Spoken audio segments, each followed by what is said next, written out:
бо дар назардошти аҳамияти ҳаётан муҳими таъмини истиқлолияти энергетикӣ ва риояи меъёрҳои ҳуқуқӣ дар соҳаи энергетика, мақомоти иҷроияи ҳокимияти давлатӣ ва мақомоти ҳифзи ҳуқуқи ноҳияи Қубодиён дар ҳамкорӣ бо намояндагони ҷомеаи шаҳрвандӣ ва кормандони касбу кори гуногун як қатор чорабиниҳои фаҳмондадиҳиро роҳандозӣ намуданд.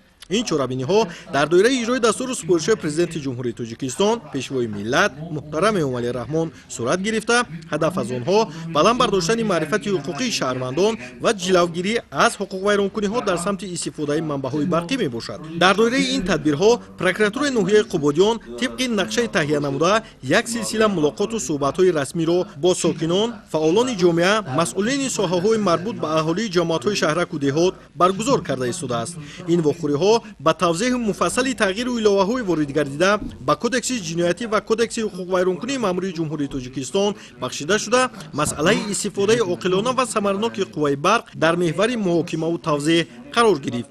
тавре прокурори ноҳияи Қубодиён дар ҷараёни мулоқотҳо зикр намуд, таъмини истиқлолияти энергетикӣ яке аз ҳадафҳои стратегии рушди устувори кишвар маҳсуб ёфта, иҷрои он танҳо дар шароити риояи дақиқи меъёрҳои ҳуқуқӣ ва истифодаи мақсадноки захираҳои барқӣ имконпазир аст. бо вуҷуди кӯшишҳои пайвастаи давлат дар самти рушди инфраструктураи энергетикӣ ва беҳсозии таъминоти аҳолӣ бо қувваи барқ, таҳлилу санҷишҳои прокурорӣ нишон медиҳанд, ки ҳолатҳои зиёди қонуншиканиҳо дар ин самт ҳоло ҳам вуҷуд дорад. бо дар назар дошти вазъи мавҷуда бо мақсади таҳкими интизоми ҳуқуқӣ дар соҳаи энергетика аз ҷониби Маҷлиси Олии Ҷумҳурии Тоҷикистон тағйири иловаҳо ба қонунгузории ҷиноятӣ ва маъмурӣ ворид карда шуданд. қонунҳои нави қабул шуда, аз ҷумла дар бораи ворид намудани тағйири иловаҳо ба кодекси ҳуқуқвайронкунии маъмурии Ҷумҳурии Тоҷикистон ва дар бораи ворид намудани тағйири иловаҳо ба кодекси ҷиноятии Ҷумҳурии Тоҷикистон ба масъалаи истифодаи ғайриқонунии нерӯи барқ, вайрон кардани қоидаҳои истифодабарӣ ва дигар амалҳои зидди қонунӣ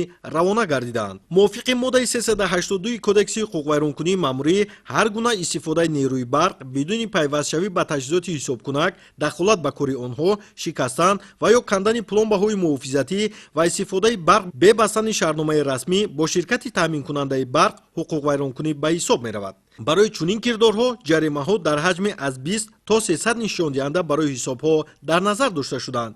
дар баробари ин, тибқи моддаи 253 кодекси ҷиноятии Ҷумҳурии Тоҷикистон, агар шахс баъд аз гирифтани ҷазои маъмурӣ дар давоми 1 сол боз чунин кирдори ғайриқонунӣ содир намояд, нисбати ӯ ҷазои ҷиноятӣ аз ҷумла ҷаримаи калон ё маҳрум сохтан аз озодӣ ба муддати то 3 сол татбиқ карда мешавад. тағйиру иловаҳои воридгарда ба қонунгузорӣ барои мустаҳкам намудани низоми ҳуқуқӣ ва таъмини риояи интизом дар соҳаи энергетика як иқдоми муҳим ба шумор мераванд.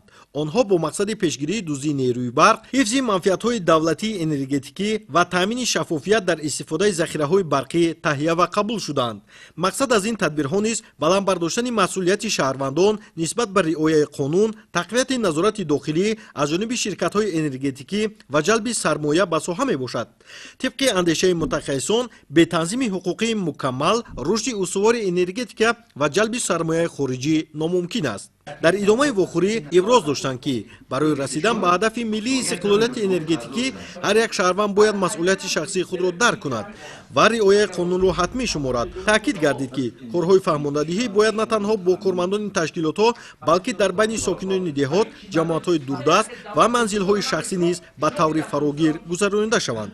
ворид намудани тағйири иловаҳо ба кодекси ҷиноятӣ ва ҳуқуқвайронкунии маъмурӣ, ки ҷавобгарии шаҳрвандонро барои қонуншиканиҳо дар соҳаи энергетика муайян менамояд, як қадами муҳим дар самти мубориза бо дуздии барқ, исрофкорӣ ва истифодаи ғайриқонунии захираҳои энергетикӣ мебошад. ин тадбирҳо барои таъмини интизоми ҳуқуқӣ, ҳифзи манфиати давлат ва шаҳрвандон, инчунин барои ҷалби сармоягузорӣ ба соҳаи энергетика равона шуданд. дар ноҳияи Қубодиён аз ҷониби прокуратураи ноҳия ва дигар ниҳодҳои дахлдор тарғибу ташвиқи қонунгузорӣ ва иҷрои дастуру супоришҳои президенти Ҷумҳурии Тоҷикистон, пешвои миллат муҳтарами Эмомалӣ Раҳмон дар ин самт вазифаи муҳим ва масъулиятнок дониста шуда, пайваста бо сокинон, корҳои фаҳмондадиҳӣ, суҳбату мулоқотҳо баргузор гашта истодааст.